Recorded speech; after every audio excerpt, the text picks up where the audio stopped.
Verônica Rocha, Jenison Bartnisk e Tamires Coelho estão conosco hoje para falar um pouco mais da iniciativa da Agência Toca, projeto de extensão da Universidade Federal do Mato Grosso, UFMT, que promoveu transmissões acessíveis para pessoas com deficiência visual de uma etapa da Liga das Nações de Vôlei Masculino em junho de 2019.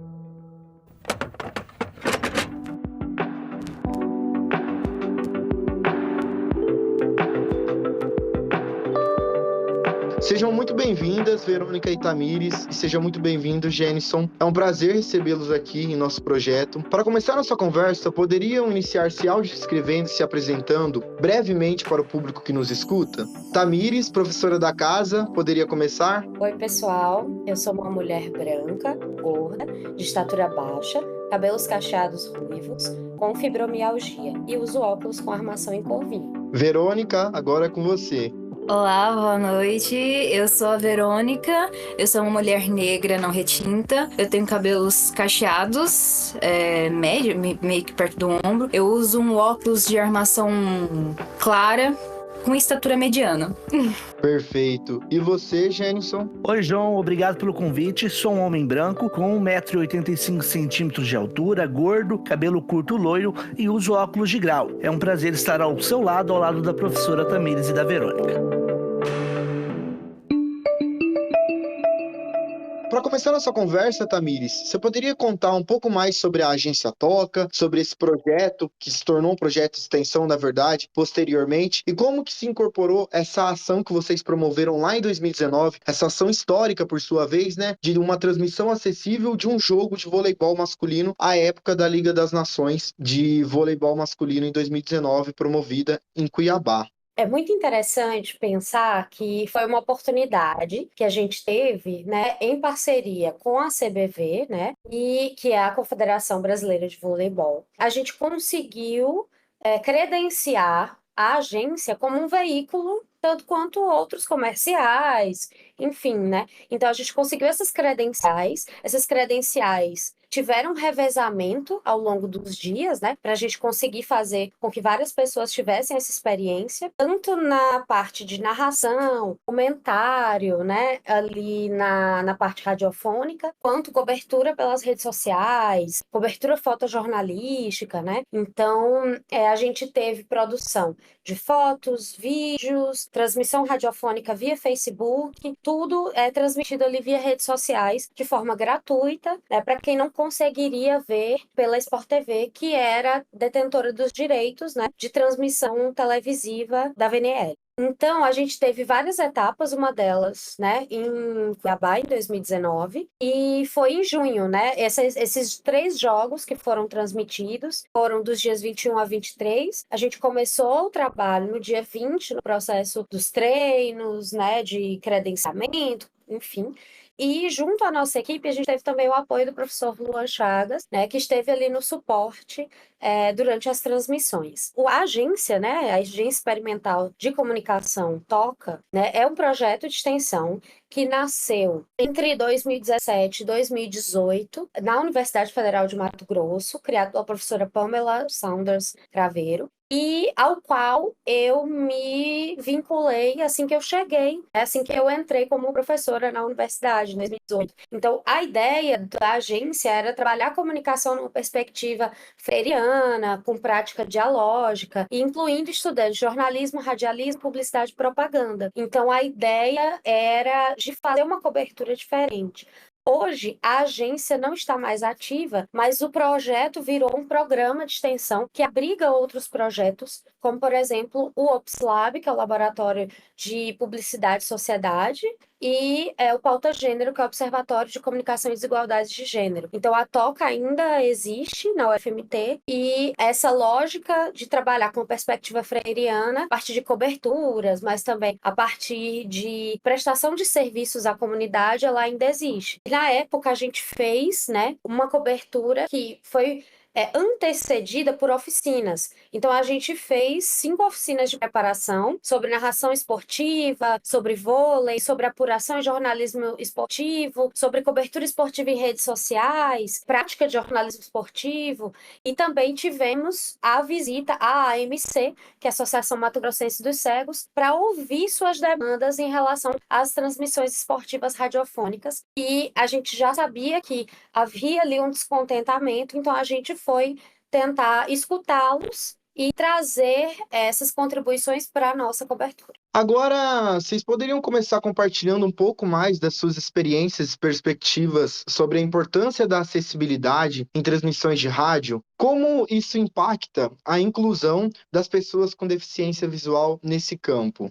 Jenison, você gostaria de começar contando um pouquinho para a gente? Então, primeiramente, falar da experiência é sempre um prazer. Alinhar o áudio, que sempre foi meu desejo de pesquisa, com o spot, motivo que fez eu escolher a comunicação, foi incrível. A prática conjunta com a Associação Mato Grossense dos Cegos, além de oportunizar a cobertura acessível, me fez questionar sobre a cobertura esportiva e como normalizamos algumas falas. Como uma citada, quando nós fizemos uma formação pelas pessoas com deficiência visual, o Olha que ele fez, tão falado aí pelo Galvão Bueno, que é uma fala tão excludente porque as pessoas com deficiência visual não são acolhidas por esse tipo de fala. Então essa junção da acessibilidade junto à força radiofônica, já que em Mato Grosso o rádio ainda é muito presente nos municípios, sendo o principal meio de comunicação dessa região, foi muito importante no sentido de acolher o máximo de pessoas em nosso trabalho. Então a gente está falando de uma cobertura feita por estudantes, uma cobertura científica, inclusiva e multimediática. E eu gosto sempre de falar que isso moldou a minha vida. Lá em 2021, quando eu trabalhava na Rádio Conte, aqui em Cuiabá, recebemos os atletas paralímpicos de goalball, Ana Carolina Duarte, que na época tinha acabado de voltar de sua 5ª edição de Jogos Paralímpicos, e o Romário Marques,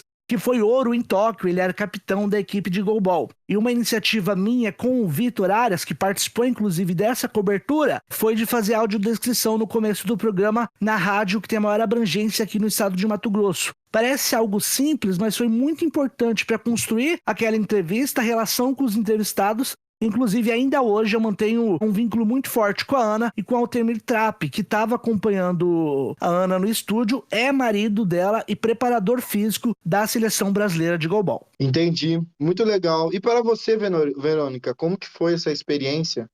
Foi uma experiência que me fez pensar muito. Penso ainda muito, inclusive, né? Apesar de eu ter participado ativamente, somente naquele período da VNL, mas, tipo assim, agora com as Olimpíadas que aconteceu, com as Paralimpíadas que vai acontecer, aquela experiência me fez pensar no sentido de que, tipo assim, será que só o áudio vale? Mas no pensamento do tipo que muita gente pode pensar num ponto de que, beleza, vamos começar as descrições. Mas eu acho que as pessoas que estão dispostas, pelo menos, né, a começar a fazer isso nas transmissões ou em alguma produção de algum outro tipo de conteúdo, a começar a incluir essas descrições, elas realmente sabem a importância disso. Eu falo isso no sentido de que, tipo assim, a nossa ida à Associação Mato Grossense dos Cegos foi uma experiência muito interessante, foi uma conversa, até acho que os feedbacks também que eles deram pra gente, né? Nessa relação mesmo do tipo, como que a gente vai começar a fazer essas narrações, a fazer essas descrições, sabe?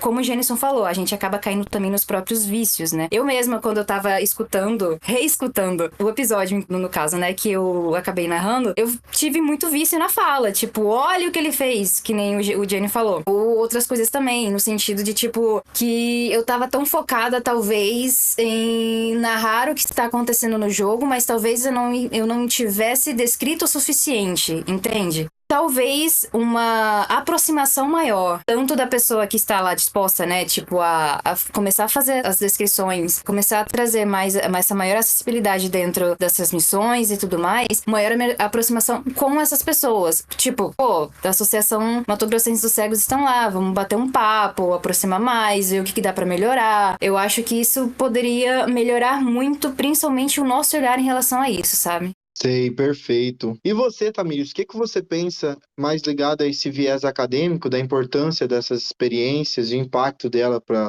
as comunidades das pessoas com deficiência visual? São experiências muito transformadoras, porque elas vêm a partir da extensão da universidade, vêm a partir de coberturas experimentais, né? Infelizmente, a gente ainda não tem um olhar do mercado local, regional e mesmo nacional para esse tipo de cuidado, de cobertura, né? Porque a gente ainda tem alguns mitos. Por exemplo, a gente tem muitos mitos sobre públicos. Quando a gente questiona, muitos jornalistas, narradores, quando a gente fala com radialistas de forma geral, pergunta: qual é o público do veículo em que você trabalha? Geralmente diz assim: não, nosso público é amplo, a gente fala para todo mundo, né? E eu costumo falar em sala de aula: olha, quem fala para todo mundo não fala para ninguém. Você não está pensando as necessidades dessas pessoas. Então, o público de pessoas com deficiência, ele não é visto dentro desse grande público. Então, a gente tem que começar a olhar para essas necessidades. A gente tem algumas dificuldades em termos de ensino, né? A gente fala muito pouco ainda de acessibilidade nas pesquisas, nos livros, né, sobre jornalismo, comunicação esportiva. E a gente precisa, então, fazer um movimento, e a extensão é um lugar privilegiado para isso, né? A gente, então, entra em contato com essas entidades, instituições,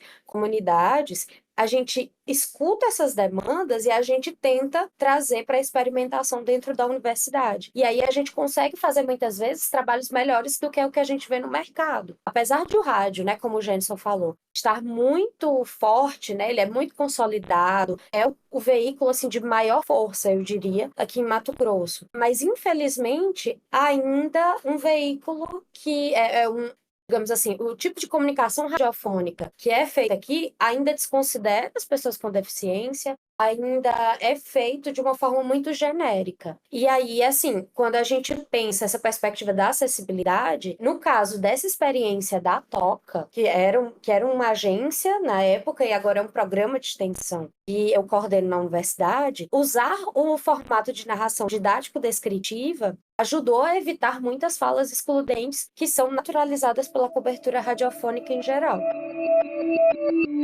Mas voltando lá para a experiência de vocês, lá no princípio, que a gente está discutindo aqui, em 2019, na transmissão que vocês fizeram da Liga das Nações aí em Cuiabá, eu queria saber, em especial da Verônica e do Jenison, quais foram os principais desafios para a sustentação, né, e para tornar aquela transmissão acessível para as pessoas com deficiência visual. Verônica, poderia começar contando para a gente? Para mim, eu acho que foi um ponto que um desafio maior para mim, no caso, né? É essa questão realmente de como que eu vou descrever de uma maneira eficiente. Tá que, ok, foi a nossa primeira experiência e tudo mais, só que realmente é aquela questão dos vícios, de como de fato a gente vai conseguir fazer essa descrição, porque, sendo muito sincera, fazer uma descrição ali ao vivo não é fácil. Tipo, não é simples, no caso, sabe? Você quer integrar a pessoa, a gente tá querendo que as pessoas sintam, né, que as pessoas que estão escutando sintam o que tá acontecendo ali dentro. Então, eu acho que isso pra mim foi um dos maiores desafios, né? Porque, tipo assim,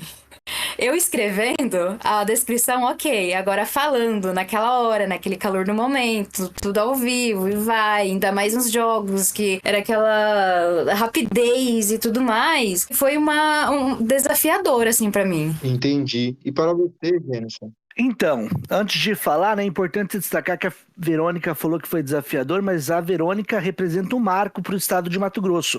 Ela foi a primeira mulher negra a segurar uma transmissão radiofônica dentro do estado de Mato Grosso. E aí foi o jogo que ela narrou no sábado, que foi Brasil e Alemanha. Ninguém esperava aquele jogo difícil, mas ela deu conta. A gente tem que ter o entendimento, né, que o futebol ali são 2 times com 11 jogadores, um goleiro. O vôlei, 6 jogadores de cada lado com um líbero, que não saca, tem funções diferentes. Então, a maior preocupação foi não deixar passar nenhum detalhe. Então, além de todos os movimentos dentro de quadra, tentava ilustrar ao máximo o que aconteceu no ginásio. Torcida, as pessoas andando, as próprias equipes de trabalho, para passar exatamente a atmosfera do que acontecia em quadra para os nossos ouvintes. Então, quando pensamos em uma transmissão acessível, os números, as posições, os movimentos de ataque e defesa são muito importantes para o entendimento do jogo de vôlei para as pessoas com deficiência visual. Então, além de sempre falar o nome dos jogadores, E parece um movimento repetitivo, mas a gente sempre tenta construir essa narrativa descritiva, que é muito importante. Então, falar os movimentos, falar as posições, os lados da quadra, né? Porque daqui, isso não funciona. É lado direito ou esquerdo. A gente precisa situar os nossos ouvintes para tornar, e conseguimos fazer isso na medida do possível, a nossa transmissão inclusiva. Entendi, muito legal o que vocês colocaram aqui pra gente, pro nosso público, mas ainda dentro dessas experiências, Tamires havia comentado no começo que essa experiência da transmissão acessível foi proposta através de um projeto experimental da Universidade Federal do Mato Grosso e que durante esse processo vocês foram submetidos a oficinas, submetidos a cursos e a projetos. A gente não pode dizer propriamente que foram mobilizadas novas tecnologias, mas dentro dos principais recursos que vocês já levantaram, os recursos discursivos, como que se deu essa construção de novas possibilidades de utilização dentro da transmissão para alcançar e para melhor compreensão do público ouvinte? É importante a consciência do que é a descrição audiovisual. A partir disso, lembrar que o que parece óbvio não é. Então, acredito que esse é o primeiro critério. Não existe obviedade em uma transmissão acessível. Então, é lembrar da formação, do que não fazer ou do que fazer sempre. E, a partir disso, informar. Então, acredito que o trabalho de pesquisa e o trabalho de preparação é muito importante, porque é nesse momento que entendemos as características dos atletas, dos para-atletas, que precisamos transmitir a quem está ouvindo. Então, é uma preocupação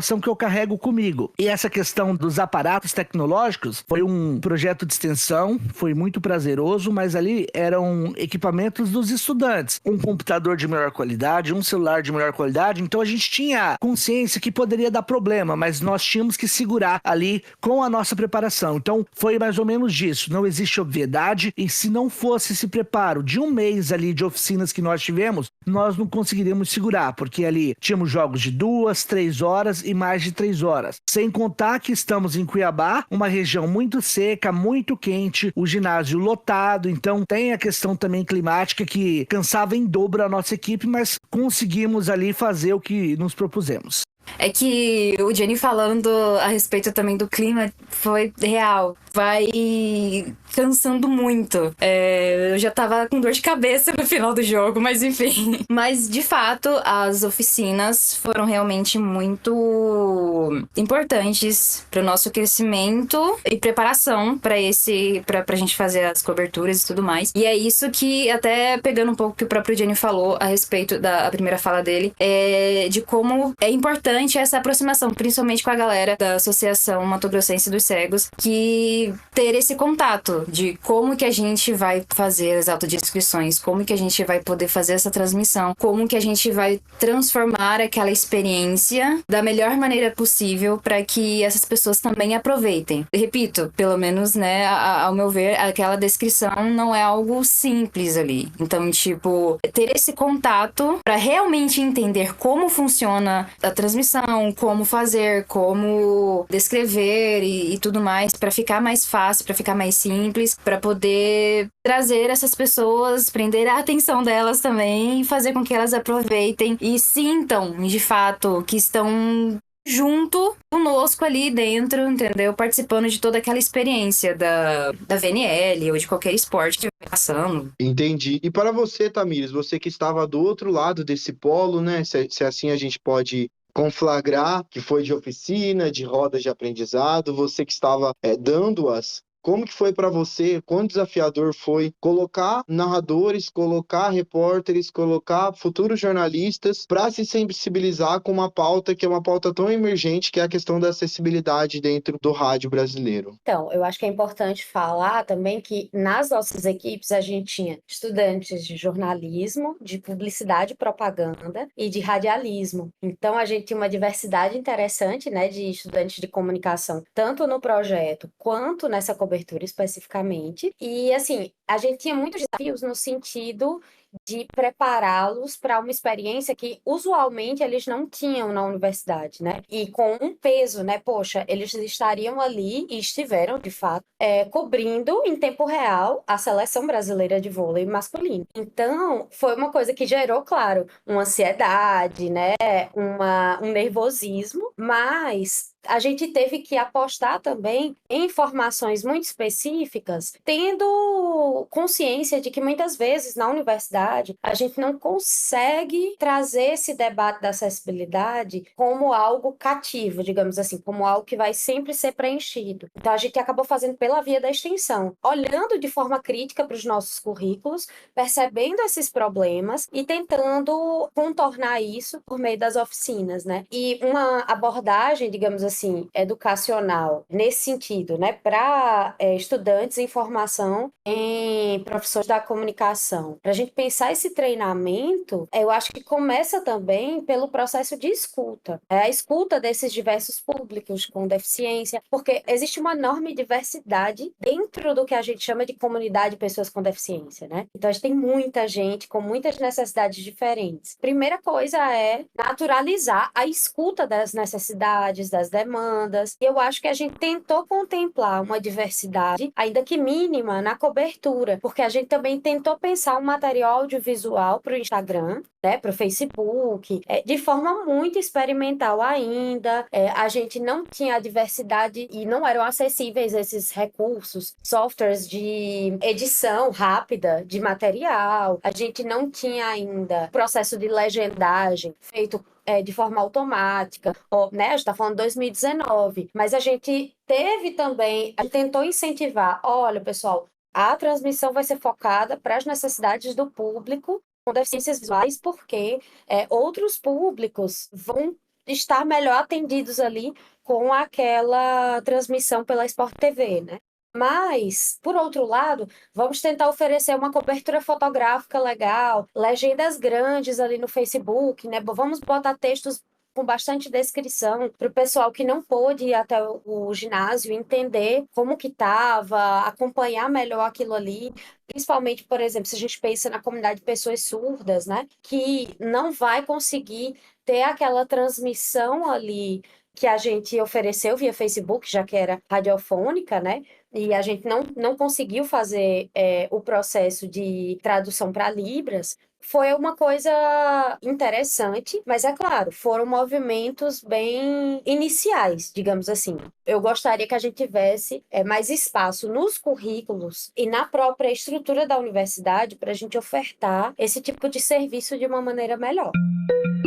Partindo agora para o cenário pós-transmissão, né, que foi um sucesso, todos nós podemos ver. Como que foi os feedbacks e as voltas, as respostas, as críticas ou não por parte dos ouvintes e do público que vocês buscavam atender? Talvez pelo pioneirismo dessa cobertura que nós nos propusemos a fazer, críticas acabaram não chegando para mim. Já os elogios foram muitos. As pessoas com deficiência visual se sentiram importantes, participantes, porque se tornaram protagonistas de uma atividade feita por universitários. Então os feedbacks foram de parabenização pelo trabalho e pelo esforço que tivemos em tornar uma transmissão radiofônica inclusiva, levando em considerações todos esses elementos que a gente já abordou aqui. Então, como eu falei lá no início da Rádio Conte, para além da relação com os paratletas, eu tenho sempre mantido um diálogo com os estudantes de jornalismo do FMT por estar participando como convidado da disciplina de jornalismo esportivo, e eu sempre tento tocar nesses assuntos da necessidade de inclusão, da necessidade de transformação do mercado radiofônico em Mato Grosso. Como a professora Tamires já destacou, é um mercado muito ultrapassado, com pensamentos antiquados que não cabem em 2024. Então, através daqueles feedbacks, do aprendizado que nós tivemos, eu tento transformar minimamente aí a realidade dos profissionais do estado de Mato Grosso. Por enquanto, só sou eu. Espero que daqui a algum tempo mais pessoas se proponham a tentar transformar esse mercado de comunicação esportiva que nós temos aqui. Entendi.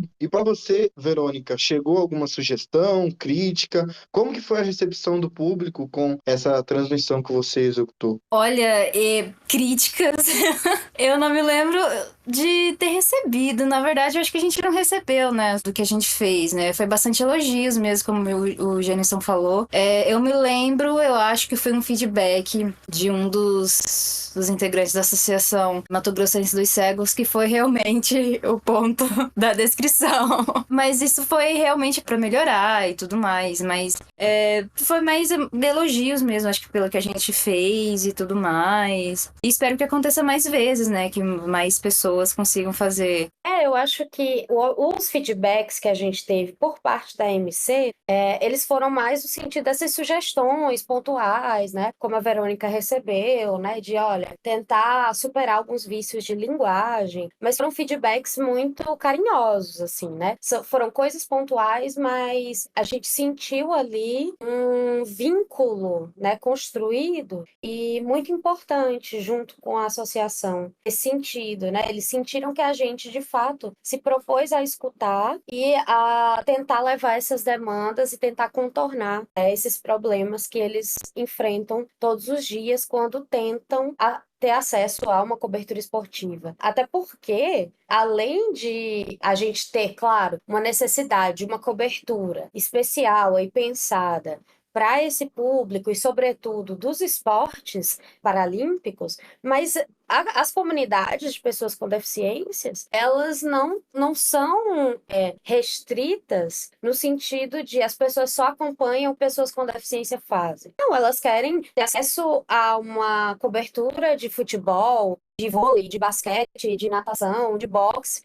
Ela tem seus interesses diversos tanto quanto qualquer outra pessoa sem deficiência, né? Então, eu acho que a gente tem que também, talvez, desmistificar essa coisa vamos apostar na acessibilidade apenas na cobertura dos Jogos Paralímpicos. Não, cobertura de seleções, né, em determinados esportes que não contam com pessoas com deficiência precisa ser tão acessível quanto qualquer outra.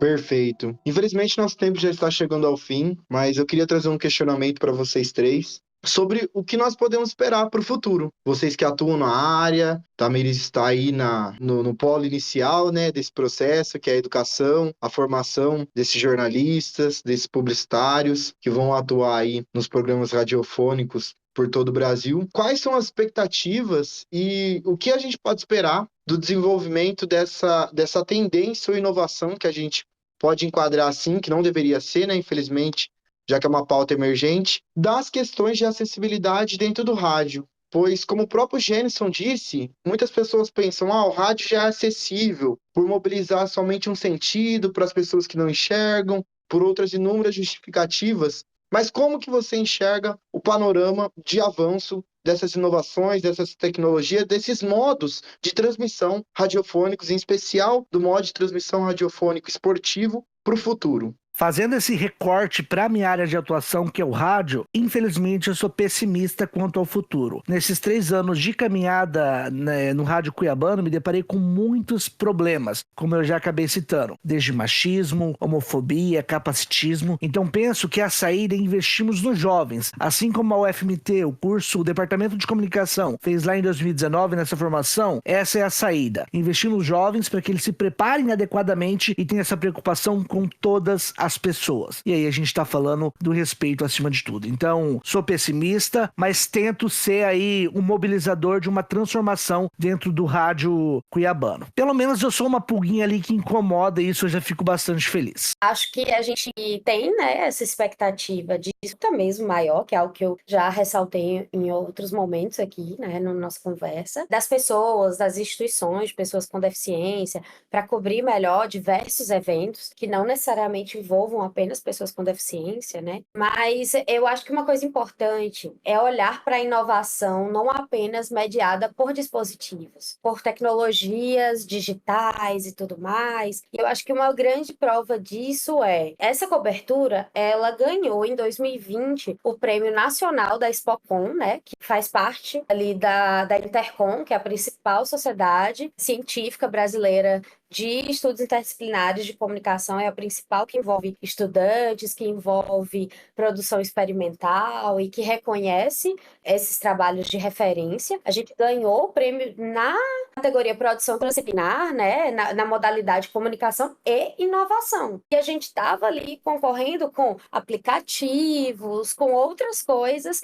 que estão pensadas numa inovação muito mais focada nos dispositivos, né? Então, eu acho que é deslocar também essa ideia da inovação, tipo assim, sair só dessa perspectiva do dispositivo móvel, digital, de tecnologias que estão sendo pensadas numa perspectiva mais maquínica. E talvez, assim, começar a olhar, claro, esses dispositivos nos ajudam, mas é pensar, olha, não adianta você ter um dispositivo digital, ultra, mega, super desenvolvido, se você não usa aquilo em prol da inclusão. Então, acho que é um desafio que é posto para a gente repensar a nossa concepção de inovação, e muitas vezes a gente não precisa gastar muito dinheiro para fazer, de fato, inovação na comunicação. Bem, eu estou com expectativas e estou curiosa. Tipo assim, eu vou dar uma resposta um pouco mais ampla, acho que saindo um pouco de Mato Grosso, por exemplo. Primeiramente, eu gostaria, acho que de ver mesmo essa aproximação, sabe? Como eu tinha falado lá do início, para as pessoas entenderem de fato como que é essa questão da inclusão e de como fazê-la, e não somente,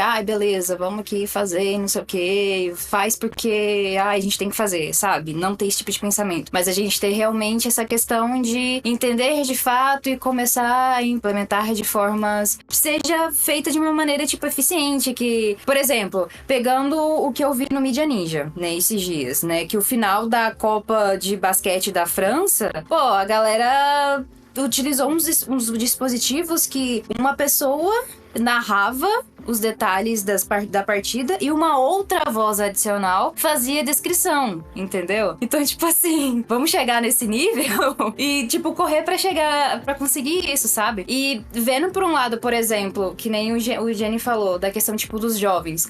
A galera, tipo, da Cazé TV, eles fizeram uma grande transmissão, uma cobertura dos Jogos Olímpicos. Mas e a acessibilidade? Essa galera já começando, os jovens, né, tipo, já começando a pensar, tipo, beleza, como é que a gente também pode fazer essa questão de ser mais acessíveis, mais acessível nas transmissões, entendeu? Mas tem a legenda, mas a legenda automática e é falha, então, e não é, ela pode ser, tipo, ao vivo ali na hora, mas, se você for pegar ali, vai ter fala comida, fala que palavras que não são que de fato a pessoa falou e tudo mais. E aquela questão, né, nessa audiodescrição também, cadê, tipo, a gente tem os intérpretes de Libras, tem a questão das legendas, enfim. Eu acho que é uma parada um pouco mais ampla. Aí entrando, né, nessa questão de IA, não sei. Alguém pensar relacionadamente a isso e que faça real, de fato, sei lá, que isso possa ajudar, né, também nessa caminhada, acho que seria interessante. Então, assim, estou curiosa.